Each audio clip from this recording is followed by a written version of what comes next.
السلام علیکم ورحمۃ اللہ وبرکاتہ۔ Welcome to my channel soul for journey with قرآن۔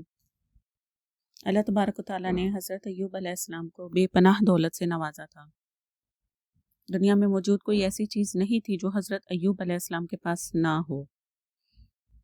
حضرت ایوب علیہ السلام اپنے وقت کے ملٹی ملینئر تھے، پھر اللہ پاک نے ان کو آزمایا اور ان سے سب کچھ چھین لیا۔ ان کی بہت ساری اولاد تھی اور ساری ایک ساتھ فوت ہو گئی۔ وسیع و غریض رقبے پر ان کی فصلیں جل کر راکھ ہو گئیں۔ پھر اللہ نے ان کو بے شمار بیماریاں لاحق کر دیں۔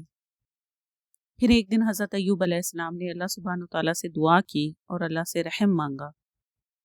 اللہ سبحانہ و تعالیٰ نے حضرت ایوب علیہ السلام کی دعا قبول کر لی اور حضرت ایوب علیہ السلام کو صحت یاب کر دیا۔ ان کو پہلے سے بھی کئی گنا زیادہ دولت اور شان و شوکت عطا کی۔ قرآن میں اللہ بار بار فرماتا ہے کہ میرے بندوں میری رحمت سے نا امید نہ ہو۔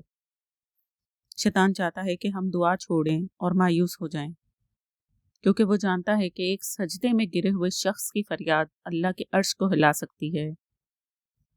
دعا ایک بے حد طاقتور ہتھیار ہے جو کمزور کو طاقت دیتی ہے، مایوس کو امید دیتی ہے، بے بس کو راستہ دکھاتی ہے اور ناممکن کو ممکن بنا دیتی ہے۔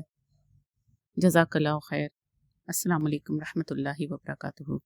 اسی طرح کی نئی ویڈیوز کے لیے ہمارا چینل سبسکرائب کریں۔